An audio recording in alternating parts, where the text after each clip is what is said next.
Welcome to the No Limit Selling Podcast, where industry leaders share their advice on how you can become better, stronger, faster. Hey everyone, welcome to another episode of the No Limit Selling Podcast. And today we're going to talk marketing because pretty much it is voodoo, right? It's you kind of think you know what you're doing, and sometimes you do like the dumbest thing on the planet and it works fabulously well and you're wondering why. And then you go scientific and you research and you know exactly what to do to get clients, and then you hear crickets and nobody's coming. And Adam is here to demystify marketing. Adam, welcome to the program. Thank you very much for having me. Excited to be here today. So one of the areas of confusion is what is the relationship of sales and marketing? So define both. What are sales and what is marketing? Yeah, and I spent 5 years in corporate America selling medical device equipment. So very familiar with the differences and the importance between the sales and the marketing aspect. The two obviously go hand in hand, but the sales is more obviously on the transactional and relationship building side of closing the deal, providing the value after customer support, those types of things. Whereas the marketing is how people find you, and more importantly, what they think about you, your product, and your service. And then the sales is, again, tying in that transaction of actually getting them over the hump. So I'm going to define it a little bit different, but add some comments to it, challenge it. So in the best sense of the word, marketing starts with, is there a problem out there in the world? And what is that problem? And should we be fixing it? So we have a sense of, okay, we're in the farm equipment arena. What kind of problems are farmers having? And they've got this one problem. And then we go to our engineering folks and say, hey, can we solve this problem? And then we put some feelers out to farmers. If we have this thing, would you be willing to buy it? And then we finally develop it, and then the sales go out. So almost sales is a subset of marketing if marketing and sales play really well, because oftentimes they don't. So how would you change the definition I gave? Yeah, so I think what you're talking about here is making sure that your messaging or the marketing itself leads into what is actually being sold. So I think a lot of times people are selling something that actually isn't marketed. They're selling something completely different. The messaging is completely different. They might be over-promising and under-delivering, all of those different things. You have to make sure that there's an end-to-end connection. When marketing is done right, that marketing will automatically lead into the sales funnel and basically make it a walkover or a layover sale. Done well. And so where do people go wrong when it comes to marketing? Like, what are the common mistakes that if we were saying, okay, here are the 5 mistakes marketers make, what would they be? So the biggest one is identifying and understanding who your ideal client is. So we work with a lot of contractors. We work with real estate investors, professional service businesses, and contractors specifically. I'll just use that as an example. They'll be like, oh, we do any roof. Like, we just want more leads. We want more roofs. Yeah. It's like, okay, if somebody calls you to get a roof repaired, or they're an hour from your house and it's a really small roof, are you going to be super excited that we get you that marketing lead? And they're going to say, no, I don't do that. Well, okay, then you don't work with every single homeowner or business that has roofs. So you need to identify the key characteristics that amplify who your ideal client, who that ideal customer avatar is. Number 2 is understanding where they fall in the landscape of marketing and advertising. Where are those ideal? Sorry. Yeah, especially on roofing, you can fall and it's very dangerous. Sorry, bad joke. I love it. I love it. And in that landscape, where are they finding out about X, Y, and Z roofing companies, pre-services, and where are they making their decisions? Because those could be 2 different places. A lot of times people want to go either super old school and traditional routes, or they want to go to the latest and greatest marketing on social fad. So I want to blow up on TikTok. I want to have a viral Instagram reel or a YouTube video. Great. Everybody in the world might know who you are, but if you can't help everybody in the world, then it doesn't really matter if you can't help the people in St. Louis or wherever you're at. So that's number 2. And then honestly, 3 to 5 is, a lot of times people will hire the wrong marketing agency. They won't budget the right amount of money, and they also won't give it enough time to actually pay off. So those are kind of like intertwined 3, 4, 5 right there. Yeah, absolutely. So understanding who your customer is or who they could be is really important.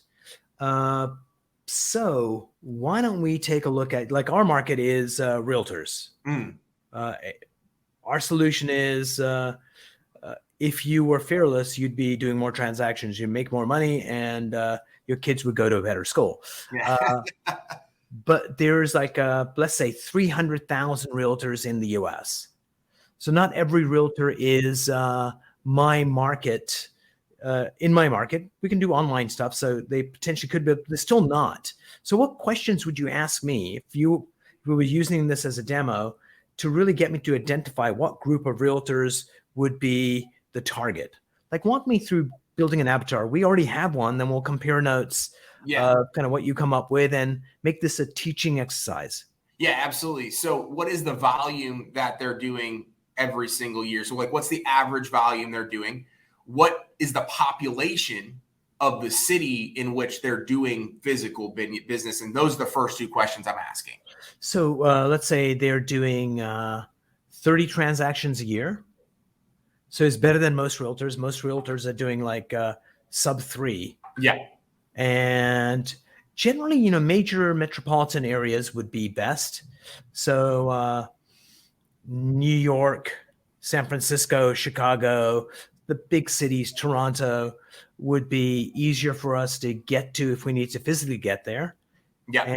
And so people that are doing well, that know they could be doing better. And then thirdly, what is the biggest pain point that all of them consistently kind of have? So the consistent pain point would be frustration of being stuck at that level of performance. And no matter what they seem to do, they can't go beyond that. But when they're talking to their team lead or other folks, they're going like, Adam, you could blow this up. I can see you've got and it's like, shut up, please. It's because I can't figure it out. Yeah. And so, that. Yeah. So you've identified obviously where they're at in terms of transactions. So that's 30 transactions a year. The types of markets that they're in, and then you overarching know the messaging that you have to have in order to get more of those people talking and portraying. One of the biggest things that I see companies just in general is they don't strike the pain points of their ideal clients. So that pain point right there, that people are frustrated. The word that comes to mind with that is that they know that they have and can give more. There's that next level within inside them, but they're not tapping into that overarching potential. So the messaging is hey, you Mr. Adam, you have more potential. You are frustrated with X, Y, and Z, and you're likely doing 30 transactions a month, but you want to get to X, Y, and Z, and you're probably in a city of this size. That's where the marketing really, really gets dialed in. So they self-select in, say, it's just talking to me. Yeah. Because the biggest thing, and so I'm in digital marketing, and there's hundreds of thousands of options that are out there, no different than real estate. The 2 markets are actually very similar in terms of the competition and the range of people that have 1 or 2 clients all the way up to us that have 700 and companies even bigger. The difference is that you want to, and even with what you're selling and what you're talking to, is you don't want to sell these people. You want to make sure that they have the information that they need. So then that way, by the time the sell happens, they're almost like, I can't go without this any further. And they walk themselves into the transaction. Yeah, love that. And just to add to that, dear listeners and viewers, is you've got this amazing resource. You've got these customers that you already have, and getting your marketing agency to interview them and to go, you've got a choice. Adam, you've got a choice of, 400 consulting firms. Why did you go with Umar? And then you go, the reason I went was this. What problem has he solved? What unexpected thing? What was the cause? So sometimes it's hard for us to figure it out, talking to our clients directly. But if you get a professional like Adam calling your clients, basically interviewing them, sometimes you get those magic phrases that only your client would know. And that phrase in your marketing would light up somebody else who's got the same problem because they're in the same profession. And it's like, it's like at that award dinner at the end of the year when I'm not winning that award, it just pisses me off. And I beat myself up. It's not against my boss or anybody else. It's just like last year you promised you'd be there and you didn't. So yeah, talking to your existing customers is gold. And so here's my theory, Adam, and please comment on it, is when I talk to my customers directly, there's a relationship there and there's sometimes a politeness there and they have a sense of what answer I'm looking for. But when I get Adam to call them up, then they're usually more open and it allows you to probe deeper. And I think it allows somebody that's good at marketing to really find those nuggets that will really help the sale, the marketing move forward. I couldn't agree with you more. And I think there's two different aspects that occur there. Is one, the person that is asking the question usually knows not just the initial question to ask, because anybody can do that, but the follow-up question, the one that digs and peels back the onion a little bit deeper for marketing purposes. So you're going to get a better answer. But two, there's less of that relationship. There's less of that emotion tied to it. And then when they're in that groove, they're going a little bit deeper down that path, which gives a better information and a better answer as well. Yeah. And what's kind of interesting is some of the most successful companies out there, sometimes when they were asked the question, what business are you really in? It's like, what the hell are you talking about? I'm in this business. It's like, are you really? And sometimes they realize they're in this like really sweet spot that they just need to do a small pivot and they can dominate the market. And so that you need somebody trained that can ask the right questions.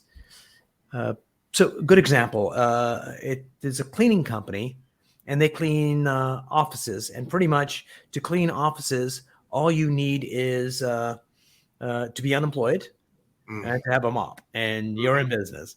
And so this particular company, when asked, so tell me more about what you're doing and how long does it take to do a floor and how do you do this? So what are you doing to do it better? It's like, oh, we import these chemicals in that allow us to clean the floors faster, so it's less time per office. So, oh, really? Tell me more about the chemicals. And all of a sudden they went from a cleaning company that is doing highly competitive work is, why don't you just focus on the chemicals? And there's like 10,000 cleaning companies on this quarter of the US and help them save 15 minutes a floor. And all of a sudden they went from being a cleaning company, a Me Too, to a chemical company that just dominates that space. Yeah. Oh yeah. I mean, you're speaking a lot when you start to identify your ideal client and you love doing business with them, right? And you want to get more of those people. It helps with your messaging, and it even gets you niched down.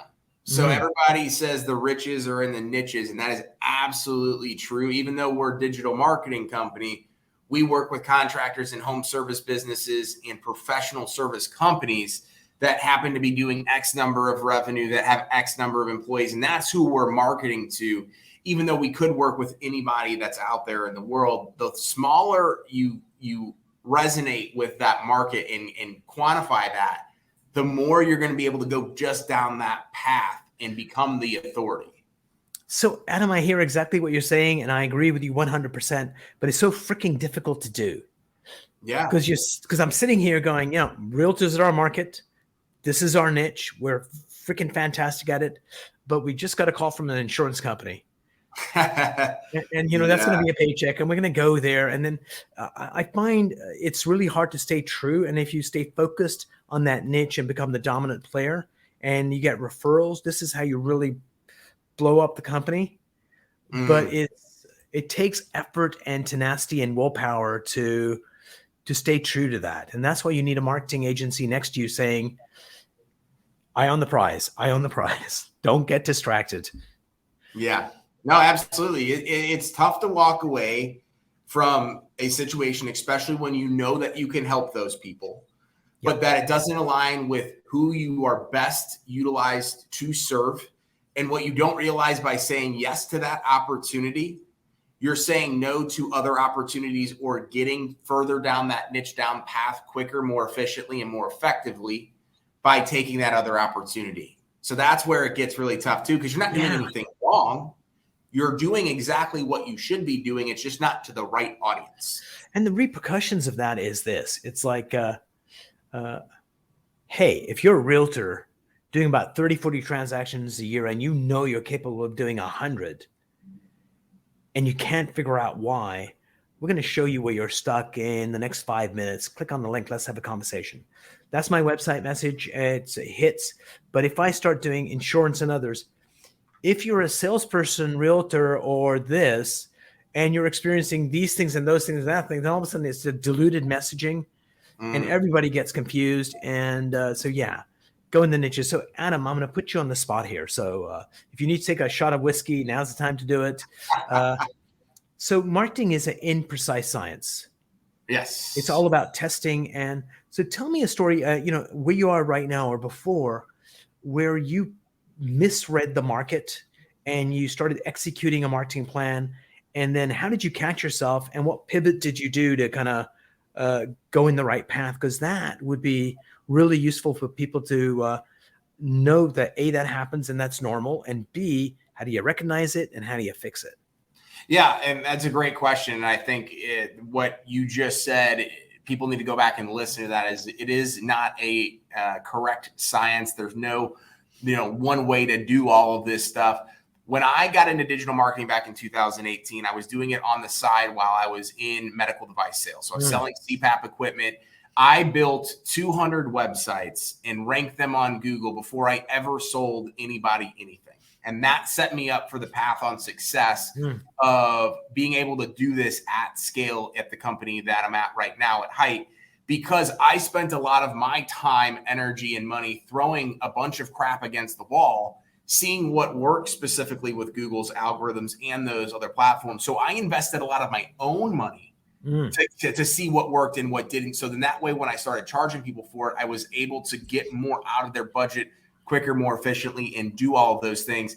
I turned 2 of those companies. So I look at it as, hey, I spent a bunch of money, learned a lot of lessons, mistakes, but at least it wasn't somebody else's money. I ended up turning 2 of those companies into actual businesses because they were generating so many phone calls on Google. So I also own an auto glass repair company, and I also own a landscape design business just from some silly website that I built and ranked to the first page of Google here in St. Louis. Love it. And I think that's one of the things is marketing is all about testing. Think of yourself as a scientist as opposed to, I'm going to get clients, because that would be the end result if you do it well. I was just talking to a buddy of mine. He works for this company. They have these large email lists and they sell financial reports to people that want to get rich.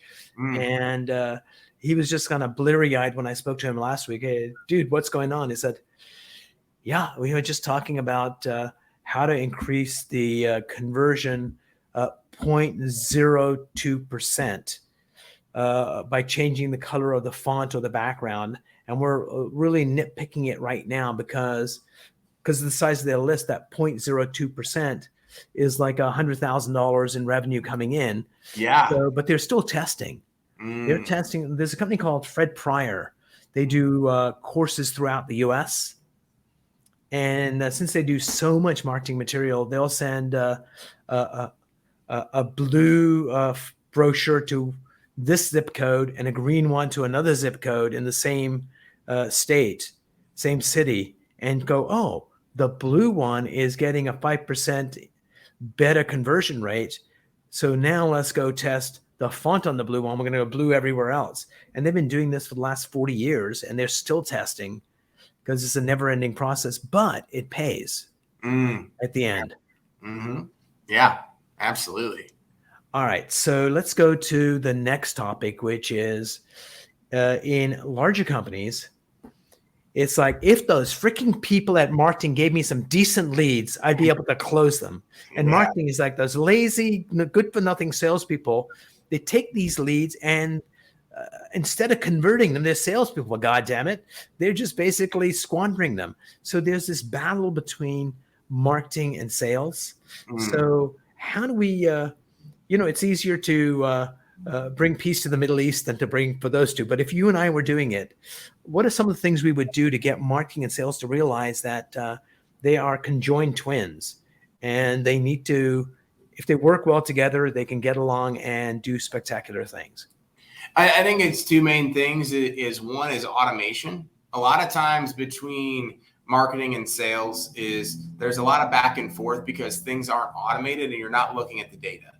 Well, men lie, women lie, data tells the true story.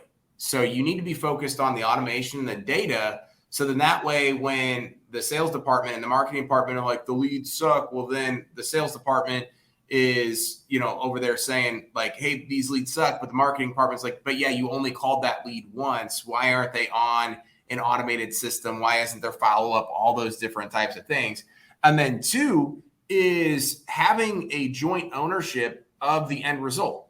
The end result in business is more sales. So compensating marketing people or marketing head of a department that manages the marketing team on a little piece of that pie of growth within the company as a whole, we have seen dramatically do that. Because when the marketing department sits over here and it's just like, oh, we're getting you more leads than ever, but the sales department is like, yeah, I understand that, but like the leads are really, really bad. Well, then the marketing department takes it more seriously because they're not just looking for the lead quantity to increase. They're looking for the lead quality to increase because now they're compensated on the growth of that. I love that. And the other thing to do is I was working with this company where they have a battle between certification department and the engineers. And so the end solution that ended up happening was they embedded the certification department with the engineers. So they're in teams together. And I think marketing and sales hanging out together, having a marketer for 3 salespeople, and they're sitting in a team, and then the salesperson get off the phone and say, look, I just had a bad call. Listen to this. Like, this was not the right individual for us, and here's why. And then the marketer can go, well, you asked the wrong question. Here's the questions to ask. Or, damn it, we're going to tweak our thing to make it better so you get better leads. Then on the other side, because there's oftentimes the only time they have communications is through the sales manager and the marketing manager at their weekly meeting or monthly meeting.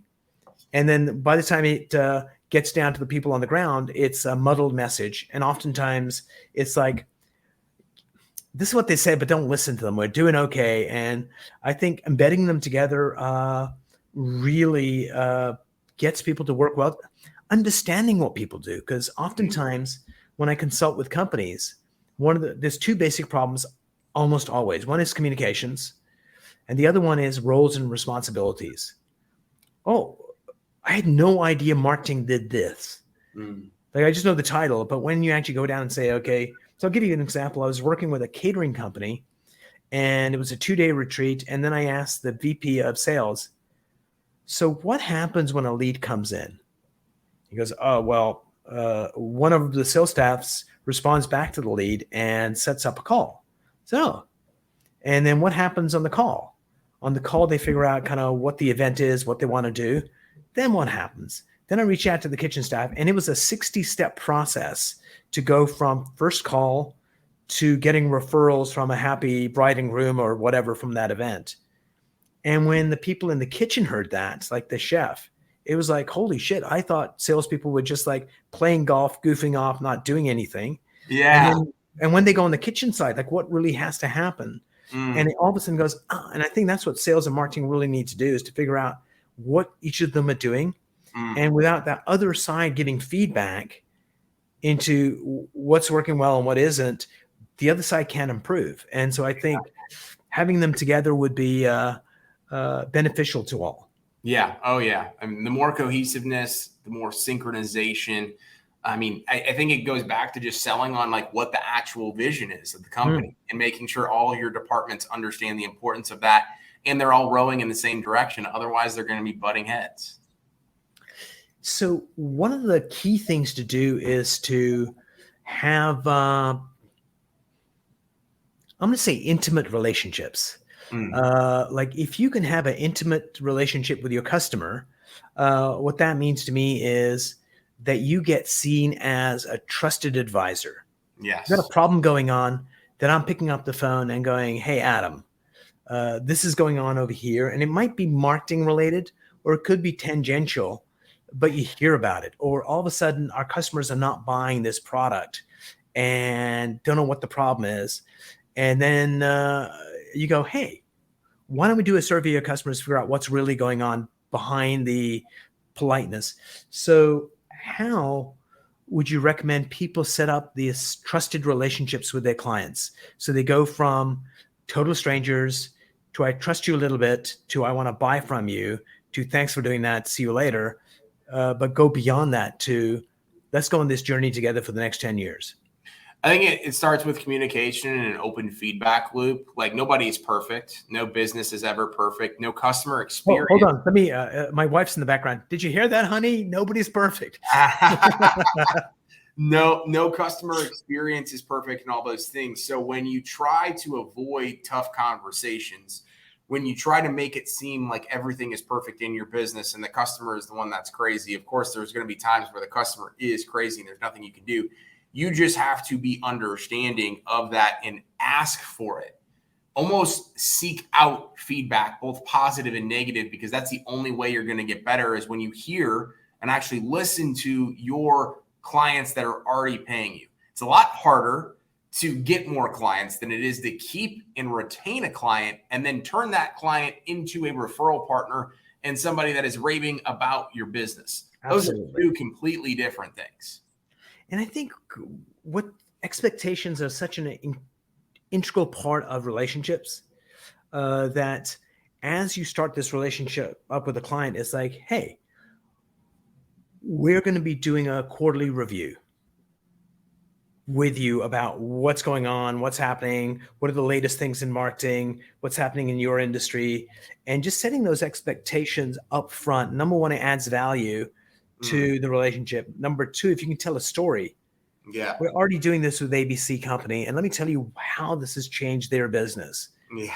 Is that instead of their own marketing people that would be kind of stuck in a bubble, just working all the time, we've got so many clients that we see the latest things that and you kind of sell that in there. One, you sell, and two, that's how you become a trusted advisor, is by doing that value add. And when you do that value add and generate a report, they get a tangible thing saying, oh my God, I'm so happy we got Hite as our agency that is not just they're selling us this, but they're helping us grow as a company. And it would be nice if you guys got invited to this strategic retreat.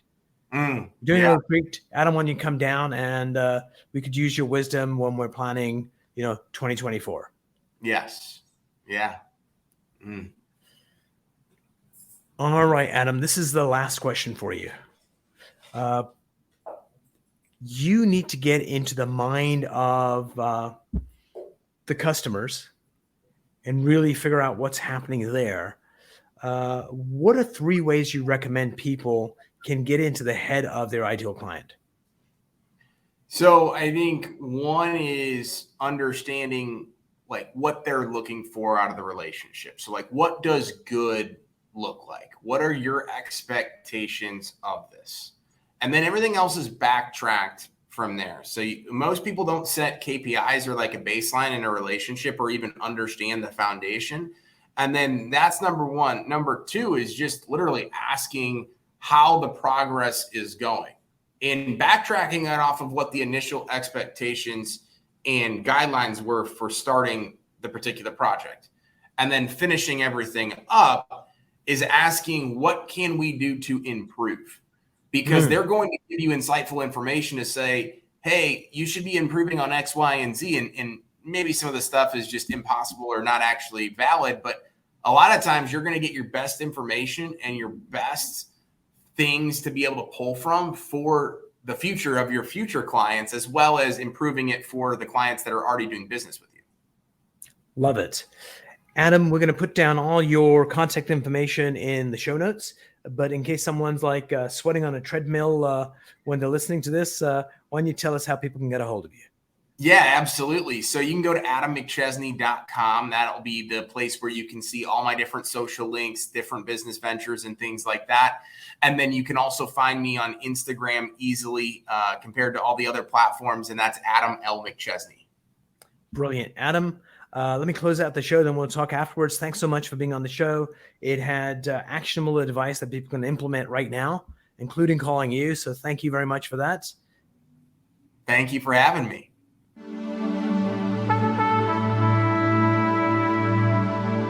If you enjoyed this episode, please go to iTunes and leave a 5-star rating. And if you're looking for more tools, go to my website at nolimitselling.com. I've got a free mind training course there that's going to teach you some insights from the world of neuro-linguistic programming, and that is the fastest way to get better results.